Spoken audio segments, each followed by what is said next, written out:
अस्सलाम वालेकुम। उम्मीद करती हूँ कि आप सब खैरियत से होंगे, साथ ही साथ अपनी प्रैक्टिस को भी जारी रखे होंगे।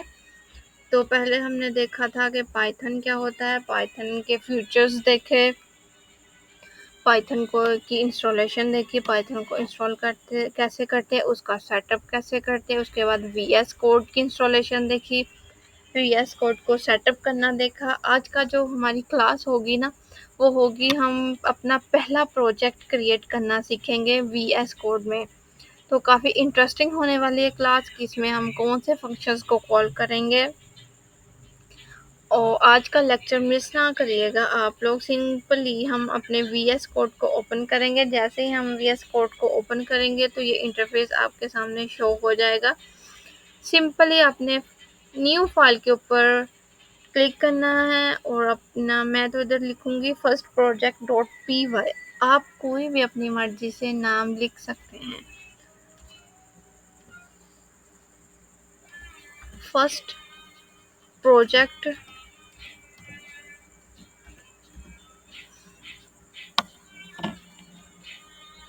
डॉट पी वाई क्यों लिखा है मैंने, क्योंकि ये पाइथन की एक्सटेंशन है।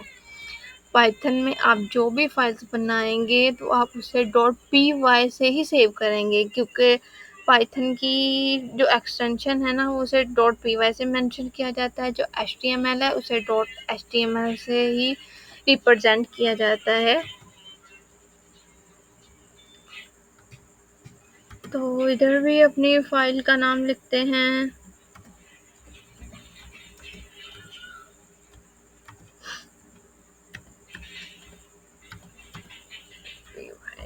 और क्रिएट फाइल के ऊपर क्लिक करेंगे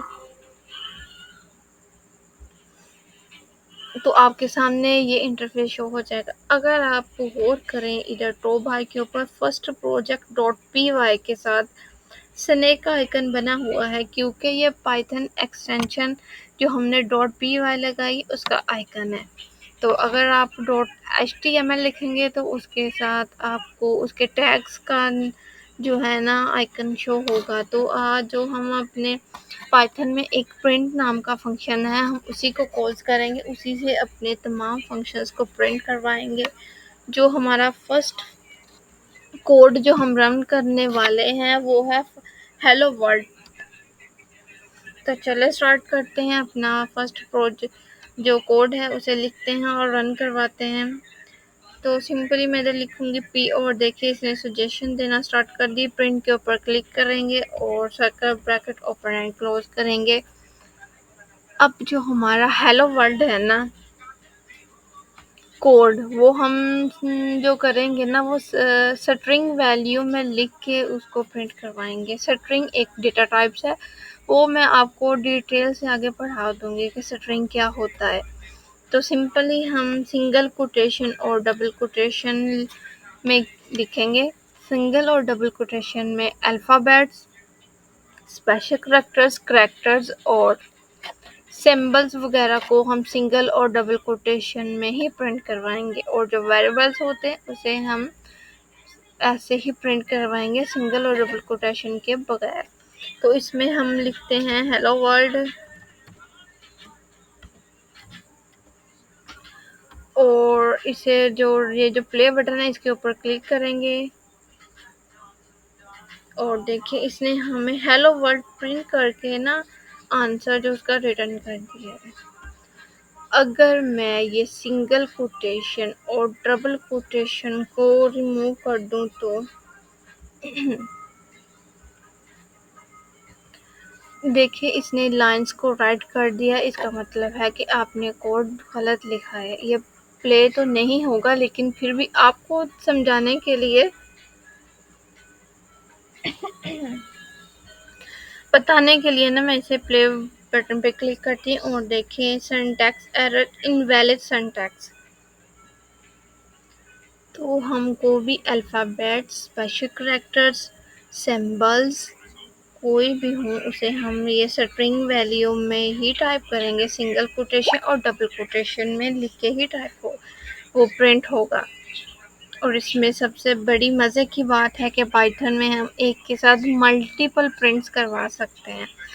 अब मैं चाहूँ तो इस लाइन में भी प्रिंट एक और कोड लिख सकती हूँ या सेपरेट भी लिख सकती हूँ। चलिए सेपरेट करते हैं। पहले प्रिंट फंक्शंस को कॉल किया, सर्कल ब्रैकेट ऑपरेंड क्लोज। इसमें मैं जो वेरिएबल्स टाइप करूँगी 20 + 10। अब अगर हम प्ले बटन के ऊपर क्लिक करेंगे तो वो इन्हें सम करके रिटर्न करेगा, क्योंकि हमने जो वेरिएबल्स है वो हमने डायरेक्ट प्रिंट करा रहे हैं। इसको स्ट्रिंग और सिंगल और डबल कोटेशन में नहीं लिख रहे, क्योंकि वेरिएबल्स को हम सिंगल और डबल कोटेशन में नहीं लिख सकते। और देखिए इसने आंसर 30 रिटर्न कर दिया इनको सम करके। अगर मैं इसे सिंगल या डबल कोटेशन में लिख दूँ तो ये जो है ना, ये वैल्यू को सेम जैसे हमने लिखा है ना, सेम वैसे ही हमें आंसर इसका रिटर्न करेगा। देखिए 20 + 10, क्योंकि हमने ये जो वैल्यू है ना, ये जो डेटा है ना, वो अपना डेटा स्ट्रिंग में लिखा है। तो इसको रिमूव करते हैं। अब अगर आपने एक ही लाइन में मल्टीपल कोड्स को प्रिंट करवाना तो इसमें हम सिंपल कोमा सेपरेशंस देंगे और डबल कोटेशन लगाएंगे। इसमें लिखेंगे कोडिंग बाय कोमल,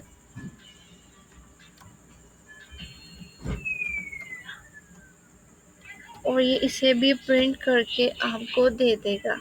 प्ले बटन के ऊपर क्लिक करेंगे और देखिए हेलो वर्ड के साथ इधर अगर आप गौर करें तो कोडिंग बाय कोमल भी इसने प्रिंट करके दे दिया। अगर मैंने इधर वेरिएबल्स प्रिंट करवाना हो तो सिंपल हम कोमा सेपरेशन करेंगे और 20 लिखेंगे, और ये कोडिंग बाय कोमल के साथ मुझे 20 भी प्रिंट करके रिटर्न कर देगा। और देखिए इसने रिटर्न कर दिया। इसमें हम खाली प्लस माइनस नहीं करवा सकते, हम इनका कंपैरिजन भी करवा सकते हैं। जैसे कि मैं इधर करूँगी 20 > 10, तो ये मुझे आंसर ट्रू और फॉल्स में रिटर्न करेगा। और इसका जो आंसर है देख लेते हैं प्ले बटन के ऊपर क्लिक करके, और देखिए आंसर हमें इसने ट्रू रिटर्न किया, क्योंकि 20 10 से बड़ा है। अगर मैं इसको स्मॉलर देन कर दूँ तो ये हमें आंसर फॉल्स में रिटर्न कर देगा, क्योंकि 20 और 10 से बड़ा है, तो ये आंसर गलत है। तो आज हमने जो है ना देखा, अपना फर्स्ट प्रोजेक्ट क्रिएट करना देखा VS कोड में कैसे क्रिएट करते हैं, और इसमें हमने प्रिंट फंक्शंस को कॉल किया। और इसमें देखिए जो पाइथन में होता है ना, वो कोड बिल्कुल कंप्रेस्ड हो जाता है, कोड बिल्कुल छोटा हो जाता है। अगर आप और करें तो हमारा कोड पहले था वो सिर्फ हेलो वर्ल्ड तक था, बिल्कुल छोटा एक लाइन का कोड था। लेकिन अदर लैंग्वेजेस में कोड लंबे से लंबा होता चला जाता है, तो पाइथन में कोड बिल्कुल कंप्रेस्ड होता है। तो आज हमने देखा कि हमने अपना फर्स्ट प्रोजेक्ट कैसे क्रिएट किया पाइथन में। इसके बाद हम वेरिएबल्स देखेंगे कि वेरिएबल्स क्या होते हैं। तो चले इंशाल्लाह फिर नेक्स्ट क्लास में